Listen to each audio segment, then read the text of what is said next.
Ndabasuje cyane kandi ari nako nkomeza kubifuriza kugira igitondo cyiza aho muri hose. Turi mu gitondo cyo ku itariki ya 18 z'ukwezi kwa gatanu mu mwaka w'ibihumbi 2026, aho uri hose ndakwifuriza gukomeza kugubwa neza. Uyu munsi ni kuwa mbere, umunsi utangira icyumweru. Ndakwifuriza kuzaronka amafaranga menshi muri iki cyumweru kugira ngo mu mpera zacyo kabisa uzagisoze umeze neza ku mufuka. Kandi rero ndakwifuriza kuzasoza iki cyumweru nta byo gutaka uburwayi, Imana ikomeze kubibamo. Nje rero meze neza, ndashima Imana, nawe ndizera ko ari uko. Niba utameze neza reka nkubwire ko uyu munsi biranga ariko ejo bigakunda, kubera Imana niko tugomba kubyizera. Nongeye kugirirwa ubuntu bwo kongera kubana namwe, ni iby'agaciro gakomeye cyane. Reka dushime Imana ko twongeye guhurira hano kuri Bivugwe TV twese tumeze neza. Nyamuneka nakwibutse niba ari ubwa mbere ugeze hano, ibuka gukanda subscribe, kandi nawe wakanze subscribe ndagushimiye cyane. Icyo ngusaba ni ukuza gukanda like kuri iyi video ndetse ukaza no kureba izindi video tuba twaragiye dukora. Noneho rero tudatinze reka duhite tugera mu ngingo nyamukuru ituzanye muri aka kanya. Murabizi ko tuba twariyemeje kugenda tubagezaho amakuru yose abagezweho, haba mu Rwanda ndetse no mu mahanga. Amakuru yose kabisa azaba agezweho twiyemeje kuzajya tuyabagezaho 5 kuri 5. Iki gitondo rero tukaba tubazaniye andi makuru avuga ku munyamakuru Mutesi Scovia usanzwe afite televiziyo yitwa Mama Urwagasabo ikorera hano mu gihugu cy'u Rwanda mu mujyi wa Kigali. Biri kumuvugwaho rero nuko uyu munyamakuru Mutesi Scovia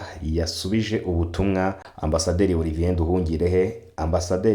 Nduhungirehe yari yamwandikiye kuri X yahoze yitwa Twitter. Ariko ubwo Ambasaderi Olivier Nduhungirehe yandikiraga Mutesi Scovia yari ari kumukebura. Byose rero reka duhite tunabirebera hamwe turebe uko byifashe. Ngenda bibabwira uko bimeze 100%, nta kintu na kimwe mpinduyeho.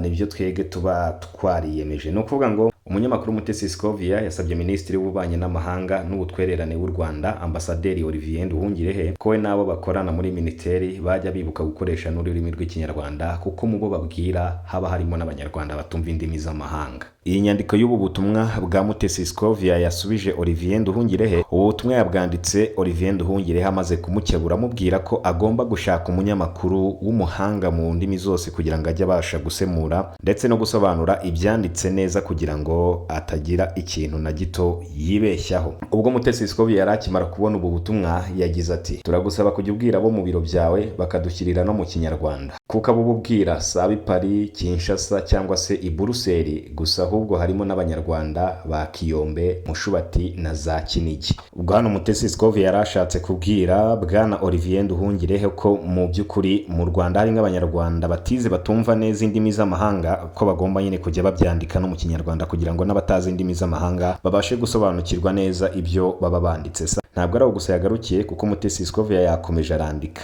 Yakomeje agira ati, muzakomeza kwihangana kugeza igihe ibiro byanyu nawe ubwawe bizatoramo ababwira Abanyarwanda ibyo muvuze. Ubwo Mutesi Scovia yarashatse kumubwira ko mu biro bye hazavamo uzajya yandika no mu rurimi rw'Ikinyarwanda kugira ngo n'Abanyarwanda babashe gusobanukirwa neza. Ibi yabivuze asubiza rero ubutumwa bwa Minisitiri Nduhungirehe yari yanditse anenga abanyamakuru ba televiziyo yitwa Mama Urwagasabo ubwo basemuraga nabi inyandiko yari yanditse abwira Afurahamu Wamba Kayowa, umuyobozi w'itumanaho mu biro bya Perezidanse ya Repubulika Iharanira Demokarasi ya Kongo. Minisitiri yasabye ubuyobozi bw'iyi televiziyo gushaka umunyamakuru uvuga neza ururimi rw'Igifaransa kandi akaba narwumva neza, ku buryo igihe cyose bazaba bari kugeza ku baturage amakuru yose azaba yanditswe no mu ndimi z'amahanga bazajya babisobanurira abaturage nta kintu na kimwe bibeshyemo. Yanakomeje babwira ko igihe cyose byaba byagoranye kumva no gusobanukirwa indimi zanditswe bajya banamwegera bakamusobanuza neza, ariko bagatangariza abaturage amakuru ya nyayo yizewe. Mu nyandiko Minisitiri